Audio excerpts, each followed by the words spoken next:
जैसे कोरोना का कहर ही पहले ज्यादा नहीं था और अब अलीगढ़ जहरीली शराब के मामले में मृतकों की संख्या 49 हो गई है, जबकि शराब पीने वालों से हुई मौत के मामले में अब तक 6 आरोपियों को गिरफ्तार किया गया है।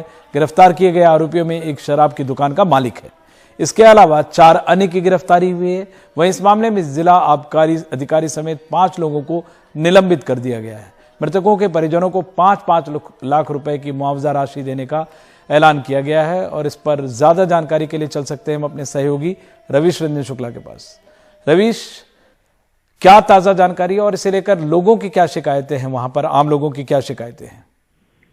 जी देखिए, आज अभी तक जो डाटा आया है उसमें 50 के करीब में लोगों की मौत हो चुकी है। कल जो है वो प्रशासन के लोग ये बता रहे थे कि 22 लोगों की मौत हो गई है, लेकिन 49 लोगों की पूरी लिस्ट आ चुकी है। और हो सकता है कि अभी जो जहरीली शराब पीने से जो मौतें हुई हैं उनका ये आंकड़ा है वो और भी बढ़ सकता है। तो 49 लोगों की फिलहाल मौत की पुष्टि प्रशासन ने कर दी है। लेकिन सबसे बड़ी बात है इसमें कि जिस तरीके से जहरीली शराब को करीब 1 दर्जन गांव के लोगों ने पिया था, उससे ये लग रहा है कि काफी एक बड़ा रैकेट था और काफी दिनों से ये चल रहा था। अब इसका जो मुख्य आरोपी है ऋषि शर्मा, ये भी बताया जा रहा है कि उसके पॉलिटिकल कनेक्शन भी हैं, राजनीतिक संरक्षण उसको प्राप्त था। और इसी के चलते 2009 में भी उसके ऊपर में अवैध शराब का एक मामला दर्ज था, लेकिन उसके बावजूद जो है उसको शराब के ठेके मिलते रहे। तो अभी तक जो ऋषि शर्मा है उसकी गिरफ्तारी नहीं हो पाई है, उसके ऊपर में भी इनाम रखा गया है। बिल्कुल तो रवीश, ये पहला वाकया नहीं है और लॉकडाउन के दौरान जबकि शराबबंदी हो, इस तरह के मामले का अंदेशा पहले ही रहता है। ऐसे जगह कई वाकये हुए भी हैं। तो नकली शराब बेचने वालों पर जो प्रशासन देर से जगी है, क्या अब कह सकते हैं कि नकेल कस पा रही है? जी देखिए, आए दिन इस तरीके से हम लोगों को जो घटना है वो सुनाई देती है कि जहरीली शराब से भी देखिए मेरठ में मौतें हुई थी, सहारनपुर में मौतें हुई थी, बाराबंकी के पास में मौतें हुई थी। लेकिन उन मौतों के बाद में होता यह है कि कुछ मुआवजा दे दिया जाता है और कुछ लोगों का निलंबन कर दिया जाता है। लेकिन उसके बावजूद जहरीली शराब की ये जो प्रॉब्लम है ये भी सॉल्व नहीं हो सकी है। राज्य सरकार को चाहिए कि इसको जड़ से खत्म करने के लिए उनको कुछ कदम उठाए ताकि इस तरीके की घटनाएं दोबारा ना हो, क्योंकि मुआवजा देने और निलंबित करने से अभी तक जो जहरीली शराब की घटनाएं हैं उसको रोक पाने में राज्य सरकार नाकाम रही है। तो अब कुछ और तरीका सोचना होगा, क्योंकि आए दिन इस तरीके की घटनाएं होती रहती हैं। इस मामले में तो आप बताइए कि जो सरकारी ठेका था वहां से इन लोगों ने शराब जो है वो खरीदी थी और इस पर काफी सख्त कार्रवाई होनी चाहिए। हालांकि 6 लोगों को निलंबित किया गया है। जी बिल्कुल, निलंबित किया गया है अधिकारियों को, लेकिन सख्त कार्रवाई की जरूरत है और बाद में नहीं, पहले कार्रवाई करने की जरूरत है ताकि इस तरह की घटनाएं ना हो। जहरीली शराब से जिन लोगों की मौत हुई है उनके घरों में अब मातम का माहौल है। कई बच्चे अनाथ हो गए हैं तो कोई ने अपने भाई और बेटों को खो दिया है।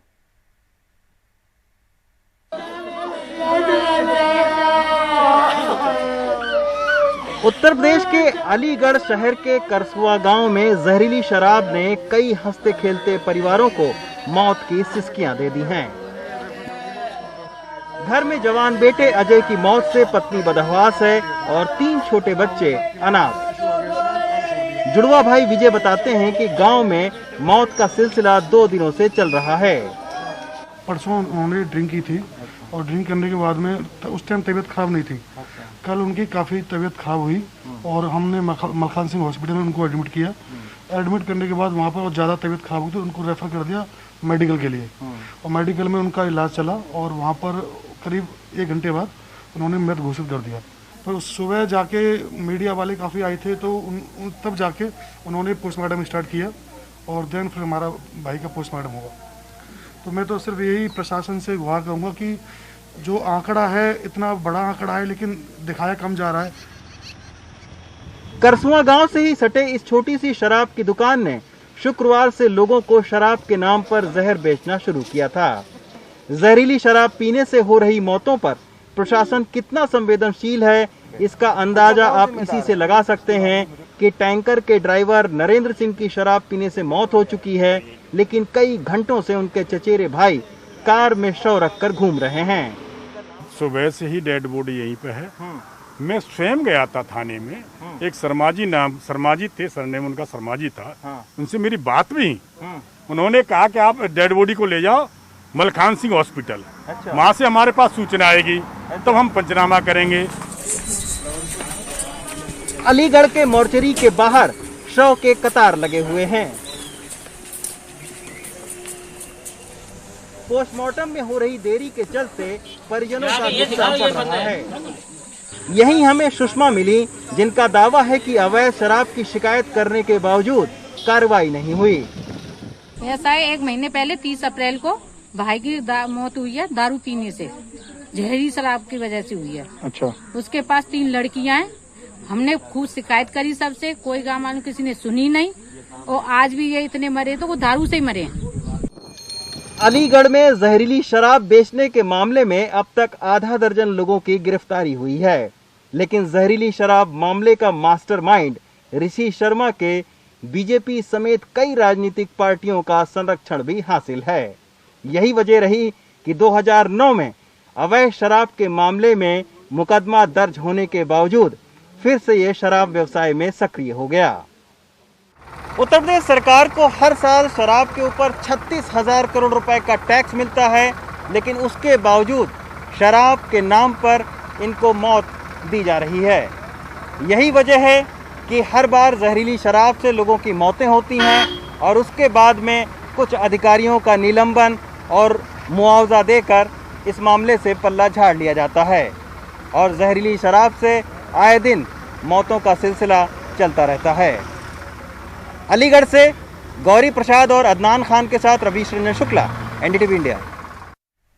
पीएम-सीएम विवाद में बेचारे मुख्य सचिव निशाने पर आ गए। मुख्यमंत्री ममता बनर्जी ने प्रधानमंत्री मोदी पर निशाना साधा है। उन्होंने कहा कि मुख्य सचिव की क्या गलती थी, ऐसा कर केंद्र सरकार न केवल मुझे परेशान कर रही है बल्कि मुख्य सचिव को भी अपमानित कर रही है। उन्होंने कहा कि बंगाल की भलाई के लिए तो पीएम के पैर भी छू लूं, लेकिन राजनीतिक प्रतिशोध बंद होना चाहिए। वहीं तूफान की समीक्षा बैठक के मुद्दे पर उन्होंने कहा कि यह तय हुआ था कि प्रधानमंत्री और मुख्यमंत्री की बैठक होगी, लेकिन राज्यपाल के साथ विपक्षी नेता भी बुला लिए गए, जिनमें बीजेपी नेता शामिल थे। ममता बनर्जी ने कहा है कि पीएम मोदी ने ओडिशा और गुजरात की बैठक में विपक्ष को क्यों नहीं बुलाया। What was the fault of Chief Secretary? He was working with me. That obvious. Chief Secretary is a state government officer. You are not only disturbing me, you are disturbing my secretariat. You are disturbing my Chief Secretary. Don't you think there are so many Chief Secretary in so many states? One humiliation, you can humiliate my Chief Secretary, but all the Chief Secretaries are being humiliated. Don't you think IAS, they have the lobby also? IPS, they have the lobby also? They are very much shocked. ममता हमेशा से एक fighter नेता के तौर पर जानी जाती है। ममता बनर्जी ने यह भी कहा कि पीएम जब भी बंगाल आते हैं टकराव का रास्ता अपनाते हैं। If Prime Minister tell me you touch my feet, I will help Bengal. That also I am ready to do. But please don't humiliate me like this. Don't insult me like this. Don't defame about Bengal without knowing the case. Why you people are behaving with me like this? You cannot digest the defeat. That's why from day one you started this type of actioning. Every time you are going for confrontation. तो ममता आरोप लगा रहे हैं कि BJP अपनी हार, पश्चिम बंगाल में जो उनकी हार हुई वो नहीं पचा पा रही है। और यूपी बोर्ड की 10वीं की बोर्ड की परीक्षा रद्द कर दी गई है। कोरोना के बढ़ते मामलों के चलते परीक्षा रद्द हुई है। हालात ठीक हुए तो 12वीं की परीक्षा जुलाई के दूसरे हफ्ते में होगी। 12वीं की परीक्षा हुई तो 1.5 घंटे की होगी और 3 सवालों के ही जवाब देने होंगे।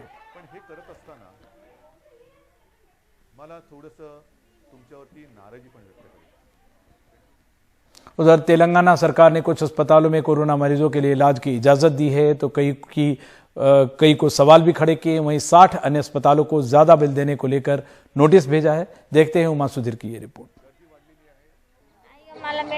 पोचम्मा का कहना है कि उसे अपने कोरोना पॉजिटिव बेटे को नॉन इन्वेजिव वेंटिलेटर सपोर्ट के लिए प्राइवेट अस्पताल से सरकारी अस्पताल में मजबूरी में ले जाना पड़ा। उनका कहना है कि अस्पताल हर रोज का 1 लाख रुपए मांग रहा है और वो इतना अपना घर बेचकर भी नहीं दे सकती हैं। हम गरीब हैं, हम इतना खर्च नहीं उठा सकते, इसीलिए हम उसे यहाँ ले आए। तेलंगाना सरकार ने कोरोना मरीजों के इलाज के लिए दरें तय की हुई हैं, लेकिन कई अस्पताल इसे नहीं मान रहे हैं।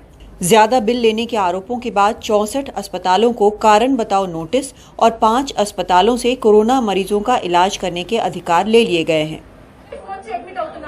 विरिंची अस्पताल का कोरोना मरीजों के इलाज का अधिकार दूसरी बार छीना गया है।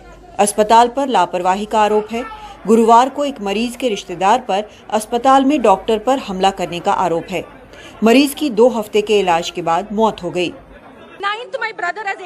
मेरे भाई की मौत रात को 9 बजे हुई और सुबह 3 बजे हमें बोलते हैं कि हम आपके पैसे रिफंड कर देंगे। क्यों? हमें पैसे नहीं चाहिए। उन्होंने मेरे भाई का गलत ट्रीटमेंट क्यों किया? 16 लोगों पर पुलिस केस दर्ज किया गया है, जिन्होंने डॉक्टर पर हमला किया है। पिछले साल मार्च से डॉक्टर, नर्स, मरीज और उनके परिवार बहुत मुश्किल दौर से गुजर रहे हैं। सरकार पर अब ये जिम्मेदारी है कि वो स्वास्थ्य सेवकों का पूरा समर्थन करते हुए मरीज और उनके परिवार के सामने आए चुनौतियों का समाधान करें। हैदराबाद से उमा सुधीर, एनडीटीवी इंडिया के लिए। तो डॉक्टरों और नर्सों का बचाव बेहद जरूरी है। इन मुश्किल हालात में वही बाकी लोगों की मदद कर पा रहे हैं। और अब असम में चुनाव के बाद कोरोना के मामले लगातार बढ़ रहे हैं। पहली लहर में चाय बागान में ज्यादा मरीज नहीं मिले, लेकिन दूसरी लहर में मरीजों की संख्या लगातार बढ़ रही है। तिनसुकिया से रत्नदीप चौधरी की ये रिपोर्ट देखते हैं।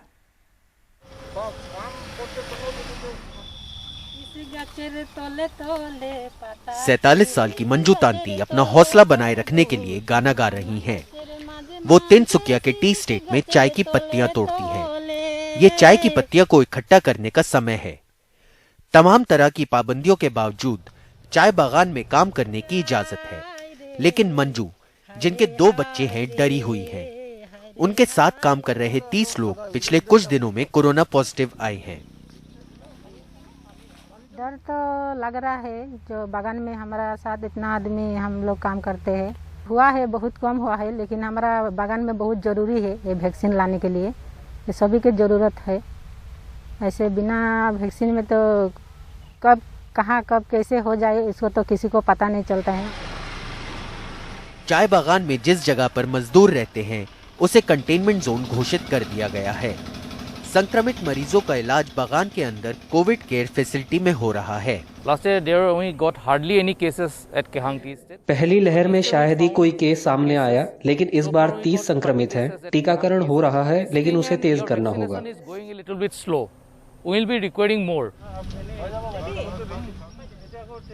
ऐसा लगता है कि वायरस तेजी से फैल रहा है।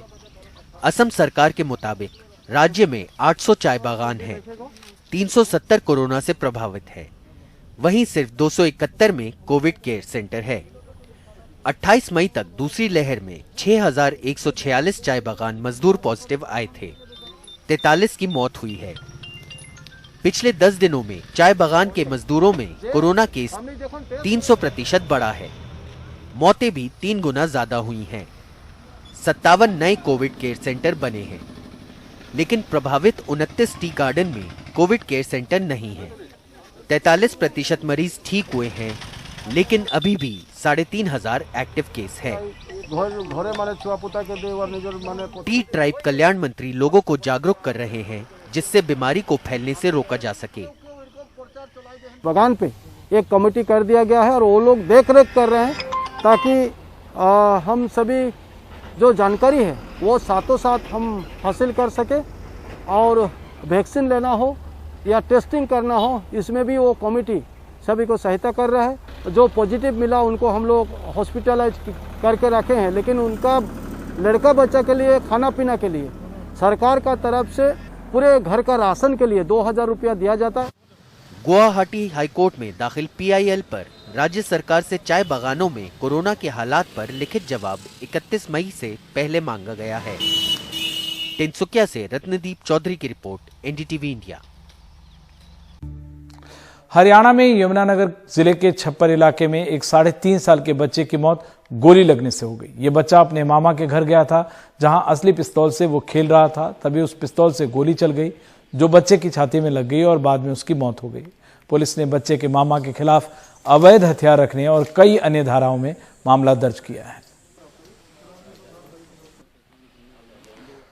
मध्य प्रदेश की राजधानी भोपाल में सीबीआई की टीम ने एक एफसीआई क्लर्क के पास से करीब 3 करोड़ रुपए इकट्ठा किए हैं। इस क्लर्क के पास से 8 किलो सोना और करेंसी काउंटर मशीन भी बरामद की गई है। सीबीआई ने आरोपी किशोर मीणा के घर से ये सारी बरामदगी की है।